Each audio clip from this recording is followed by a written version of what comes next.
warahmatullahi wabarakatuh. Bismillahirrahmanirrahim. Alhamdulillahirrabbilalamin. Assalatu wassalamu ala asyrafil anbiya'i wal mursalin sayyidina wa maulana Muhammadin wa ala alihi wa sahbihi ajmain. Amma. Perkenalkan, saya Rahma Fitatul Aulia dari Institut Al-Muslimin Logo dari program studi BAI semester 2. Di video kali ini adalah untuk memenuhi tugas mata kuliah Sejarah Peradaban Islam yang diampu oleh Bapak Dr. Muhammad Shodiq MPDI. Di sini saya sedikit menjelaskan tentang sejarah Al-Muslimun. Untuk lebih jelasnya, simak video kali ini. Perkumpulan Pendidikan Pondok Pesantren Al-Muslimun diprakarsai oleh putra pertama Kiai Haji Imam Bawowi, yakni Kiai Haji Sibaweh. Sebelum lebih jauh membicarakan sejarah berdirinya Al-Muslimun, alangkah baiknya jika kita menengok ke belakang kepada embrio Al-Muslimun, yakni Kiai Haji Imam Bawowi. Beliau dikenal sebagai keturunan punggawa cikal bakal desa Tlogo dengan bukti kuburannya dalam satu kompleks makam Mbah Reso Wijoyo yang lebih dikenal dengan kuburan Dowo. Sementara Kiai Haji Imam Bawowi adalah cucu dari Mbah Reso Wijoyo tersebut. Pada tahun 1895, Imam Bawowi mempunyai ide mendirikan kelompok pengajian sebelum bernama Al-Muslimun. Pada waktu Indonesia belum banyak mengenal pendidikan formal kecuali pendidikan yang dikembangkan oleh pemerintah Hindia Belanda. Santri yang diasuh oleh Kiai Haji Imam Bawowi pada tahun-tahun awal sekitar 30 anak yang berasal dari daerah Tlogo dan sekitarnya. Ada juga yang sebagian kecil dari Jawa Tengah. Akan tetapi kesuksesan beliau tidak dapat dinikmati dalam waktu yang lama karena beliau harus menghadap Sang Khalif pada tahun 1927. Dan embrio Al-Muslimun tersebut terwariskan kepada putra pertamanya, yakni Kiai Haji Sibaweh. Tantangan zaman, khususnya kondisi politik tahun 1958 juga kurang menguntungkan bagi umat Islam. Di wilayah Jawa Timur, partai berpaham komunis masih cukup mendominasi, yakni nomor 2 setelah Nahdlatul Ulama. Blitar, salah satu wilayah yang dijadikan target pengembangan paham komunis ini. Jelas ini akan menjadi ancaman bagi akidah yang ditanamkan kelompok pendidikan berbasis agama Islam. Maka tercetuslah ide memformalkan Al-Muslimun yang kemudian disampaikan kepada beberapa kiai di sekitar Tlogo. Adapun ide dasar didirikannya Al-Muslimun bertujuan untuk yang pertama, membantu anak-anak yang kurang mampu dalam ekonomi untuk dapat pendidikan sekolah formal. Yang kedua, menyediakan sarana belajar bagi anak-anak yang tidak bisa bersekolah keluar daerah karena harus membantu orang tuanya bekerja di rumah. Yang ketiga, mencetak generasi Islam yang berhaluan Ahlussunnah wal Jamaah. Yang keempat, mencetak generasi Islam yang menguasai pengetahuan agama dan umum. Bertepatan hari Rabu Pon 4 Juni 1958, lembaga pendidikan formal bernama MIM atau Madrasah Islam Menengah, sekarang disebut Madrasah Sanawiyah atau MTS, benar-benar terwujud. Meski hanya dengan 7 santri. Pada awal penyelenggaraan pendidikan, MIM Al-Muslimun dikepalai oleh Bapak Nuruddin Sibaweh, putra pertama Kiai Haji Sibaweh, dan gurunya pun terdiri dari para pendiri perguruan Al-Muslimun. Dari 7 santri, hanya 2 santri yang berasal dari Tlogo. Artinya, pada awal MIM didirikan, masyarakat sekitar belum yakin betul akan eksistensi madrasah tersebut. Ada 2 alasan mengapa santrinya hanya sedikit. Yang pertama, penduduk sekitar yang rata-rata tak berpendidikan dan bermata pencaharian sebagai petani belum mengenal betul bentuk pendidikan yang ditawarkan Al-Muslimun. Yang kedua, sejak pertama didirikan Al-Muslimun, masyarakat masih berpandangan apatis akan pendidikan yang dikelola secara swasta dan di daerah yang jauh dari keramaian. Apalagi penyelenggaraan pengajaran terhadap 7 santri di tahun-tahun pertama itu menumpang di gedung Madrasah Diniyah Barat Tlogo yang sekarang itu jadi gedung MI Al-Muslimun 1. Kendati hanya dengan 7 santri, Perguruan Al-Muslihun menetapkan tanggal 4 Juni 1958 sebagai hari awal pendirikan Al-Muslihun dan 4 Juni ditetapkan pula sebagai hari ulang tahun Perguruan Al-Muslihun. Dalam perjalanan waktu hanya berselang 1 tahun, yakni bulan Agustus tahun 1959, Perguruan Al-Muslihun sudah mampu mengembangkan sayap baru dengan mendirikan pendidikan guru agama atau PGA. Keberadaan MIM Al-Muslihun rupanya memberikan keyakinan bagi masyarakat sekitar, sehingga PGA pada angkatan pertama sudah mendapatkan 25 siswa. Bahkan pada tahun yang sama telah dibuka pula madrasah ibtidaiyah sampai kelas 3, sekaligus dengan jumlah total siswa 40. Kedua jenjang pendidikan itu pun masih menumpang pada gedung yang sama. Dengan bertambahnya dua jenjang pendidikan tersebut, maka diresmikanlah Al-Muslihun dengan nama Perguruan Al-Muslihun dengan total siswa untuk semua jenjang 120 siswa.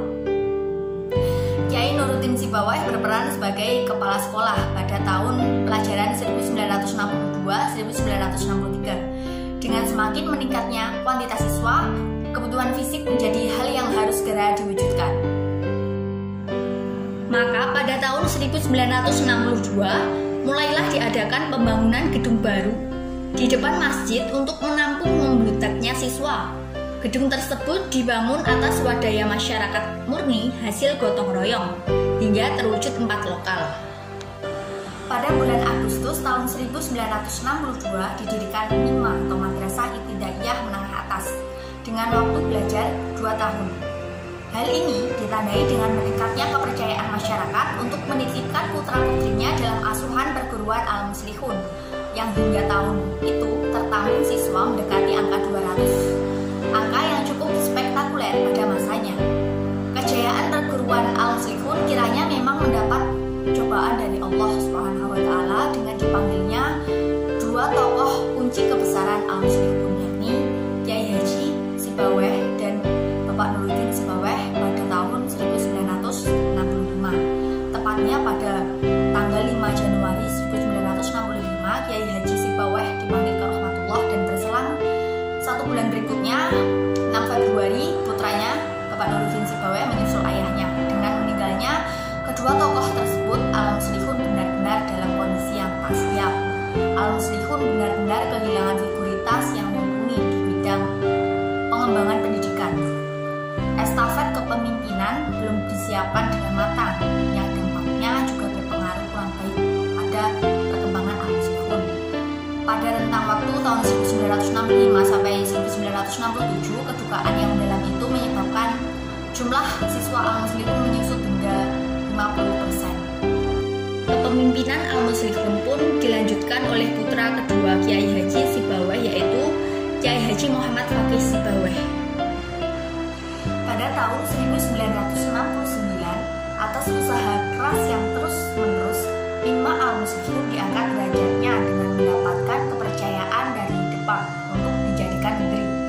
Status negeri MIMA Al-Muslihun, yakni MAAI, berubah menjadi MAAIN atau Madrasah Aliyah Agama Islam Negeri Logo, yang hingga sekarang dikenal dengan Madrasah Aliyah Negeri Logo atau MANLogo. Perubahan MAAI Al-Muslihun menjadi negeri menjadikan berkah tersendiri. Jumlah siswa perkembangannya semakin tak terbendung. Fasilitas gedung di Logo tak lagi mampu menampung meski sudah ditambah 4 lokal baru menjadi 13 lokal. Hingga tahun 1977 dikembangkanlah gedung baru di Desa Ngaprak. Pada tahun 1972, Al-Muslihun mentasbihkan diri secara formal sebagai yayasan. Proses yuridis yang berkaitan dengan perubahan status tersebut dicatat dalam Akte Notaris nomor 2 tahun 1972 dan bernama Yayasan Pondok Pesantren atau YPP Al-Muslihun. Pada tahun 1978, tepatnya pada tanggal 23 Januari 1978, setelah gedung siap dipakai, resmilah MAAIN dijaga Ngaprak. Berdasarkan SK Menteri Agama Republik Indonesia tertanggal 7 Desember 1978 nomor 13 tahun 1978, nama MAAIN Logo diringkas menjadi MANLogo. Sejak tahun itu pula,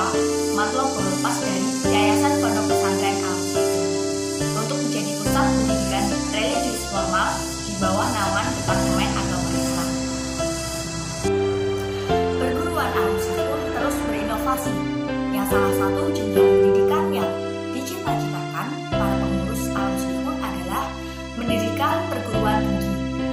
Pada tahun 1975, para pengurus Al-Muslimun, para ulama sekitar, dan para wali murid membicarakan ide tentang perguruan tinggi Al-Muslimun. Pada tahun 1975 itu pula, akhirnya terlahirlah lembaga pendidikan berjenjang perguruan tinggi. Perguruan tinggi ini bernama Fakultas Tarbiyah Al-Muslihun, yang berdiri hingga sekarang dengan nama STIT Al-Muslihun.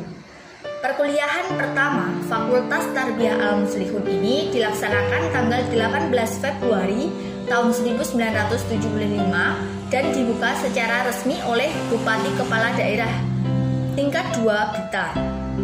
Mahasiswanya dalam rentang tahun 1975 sampai 1976 sudah mencapai kurang lebih 90 mahasiswa.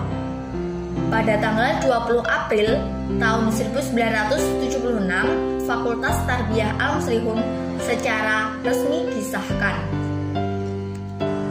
Tidak puas dengan pendirian sekolah formal berbasis agama, Al-Muslihun pada tahun 1978 kembali mendirikan sekolah menengah pertama atau SMP. SMP Al-Muslihun pertama kali memiliki siswa sebanyak 35 anak dan dikepalai oleh Bapak Abdul Jalil Sibaweh. Pada tahun 1978 pula, YPP Al-Muslihun mendirikan sekolah menengah atas. Jumlah murid pertama jenjang SMA adalah 62 anak.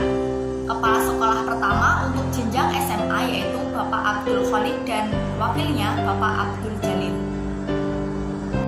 Pada tahun 1983, perguruan Al-Muslihun mendirikan Madrasah Diniyah atau Madin Al-Muslihun yang kegiatan pembelajarannya dilaksanakan pada sore hari.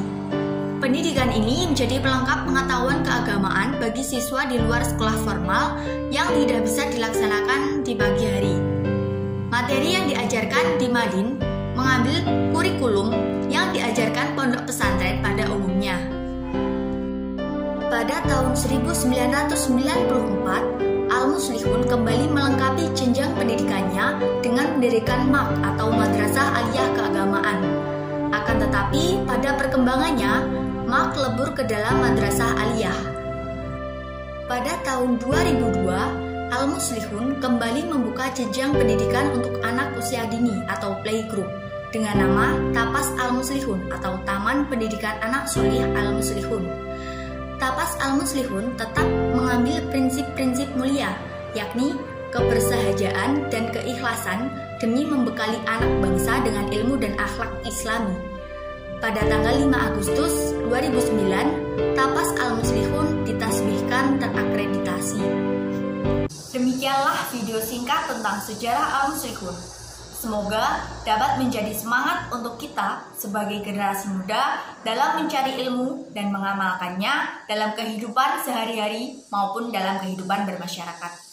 Terima kasih sudah menonton video ini. Semoga bermanfaat. Sekian dari saya. Wassalamualaikum warahmatullahi wabarakatuh.